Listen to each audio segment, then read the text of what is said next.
दिल्ली के सरदा हत्याकांड की तरह ही नालंदा में भी एक प्रेमी को प्रेमिका और उसके पति ने 6 टुकड़े कर 50 किलोमीटर के रेडियस में अलग अलग जगहों पर शरीर के अंग को फेंका। के सब के 35 टुकड़े किए जाने का मामला अभी ठंडा भी नहीं हुआ था कि बिहार के नालंदा में एक ऐसा ही दिल दहलाने वाली घटना सामने आई है। फर्क सिर्फ इतना है कि बिहार में हुई इस घटना में इसका गुनहगार एक शख्स बना जिसकी न केवल बेरहमी से हत्या कर दी गई बल्कि सबको 6 टुकड़ों में काटकर 50 किलोमीटर के रेडियस में अलग अलग जगहों पर फेंका गया, जो बीते 16 नवंबर से लापता था। जिसका सबसे पहला 17 तारीख के शाम को नूरसराय थाना क्षेत्र के नारी गांव के समीप बोरे में बंद युवक का 2 पैर और 2 हाथ बरामद हुआ। बता दें कि पुलिस तब से इस घटना के पीछे लगी और युवक के अलग अलग टुकड़े में हुई नृशंस हत्या और बॉडी को दीपनगर और सर को पटना के फतुहा के पुनपुन नदी से बरामद किया। हत्या की वजह भी प्रेम प्रसंग ही था, जहां विकास कुमार चौधरी को शादीशुदा महिला से प्रेम करना महंगा पड़ गया। दरअसल मामला नालंदा जिला के सिलाव थाना क्षेत्र के नानद गांव निवासी नरेश चौधरी के 30 वर्षीय पुत्र विकास चौधरी बुधवार की देर शाम से लापता हो गया, जिसके बाद से पुलिस मामले की जांच में जुट गई थी। इसी बीच धड़ को दीपनगर से सिपाह गांव के समीप से पंचाने नदी से तो सर को पटना के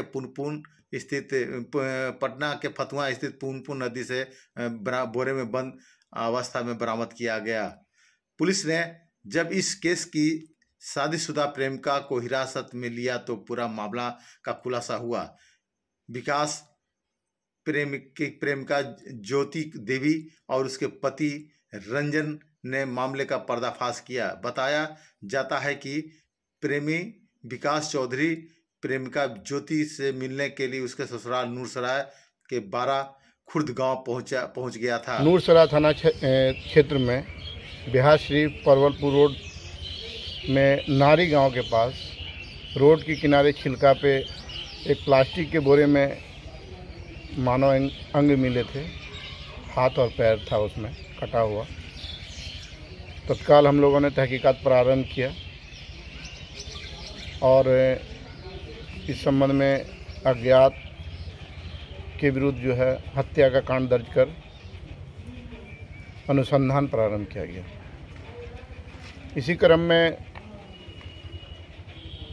जानकारी मिली कि सिलाव थाना क्षेत्र से एक युवक जो हैं वो लापता थे। 16 तारीख को वहाँ गुमशुदगी के संबंध में प्राथमिकी उनके परिजन के द्वारा दर्ज कराया गया था।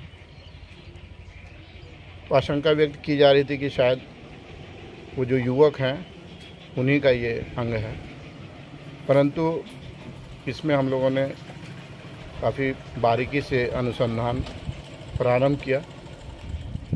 विधि विज्ञान प्रयोगशाला के विशेषज्ञों को भी बुलाकर घटनास्थल का निरीक्षण कराया गया। डॉग स्क्वाड से भी हम लोगों ने एविडेंस कलेक्ट करने की कोशिश किया ताकि इसका उद्भेदन हो। इसी क्रम में जो सस्पेक्टेड थे, टेक्निकल एविडेंसेस के आधार पे जो एविडेंस थे उसके आलोक में हम लोगों ने एक महिला और उसके पति को शक के आधार पे हिरासत में लेकर गहराई से पूछताछ प्रारंभ किया, जिसमें इस घटना का उद्भेदन हुआ है। और अब तक जो अनुसंधान में जो तथ्य आए हैं उसमें जो युवक के नानंद गांव के हैं विकास कुमार चौधरी सिलाव थाना क्षेत्र के, जो 16 तारीख को मोटरसाइकिल से निकले थे, उनका जो बॉडी दीपनगर थाना क्षेत्र के कोसुत नदी से बरामद हुआ है। उन अभियुक्तों की निशानदेही पे फर्दर अनुसंधान में उसका हेड, जिसको काट के ले जाकर फतुहा थाना क्षेत्र के पुनपुन नदी में इन लोगों ने फेंक दिया था, वहाँ से भी रिकवर किया गया है। जो मृतक है उनका मोटरसाइकिल की भी बरामदगी की गई है। अन्य साक्ष्य संकलित किए गए हैं और इसमें हम लोग पोस्टमार्टम इत्यादि की कार्रवाई कर रहे हैं। जो हिरासत में लिए गए जो पति पत्नी हैं उनसे भी हम लोग गहराई से पूछताछ कर रहे हैं और काफ़ी बारीकी से अनुसंधान, इसमें साक्ष्य हम लोग संकलित कर रहे हैं ताकि इसमें हम लोग अविलंब आरोप पत्र समर्पित करें। साक्ष्य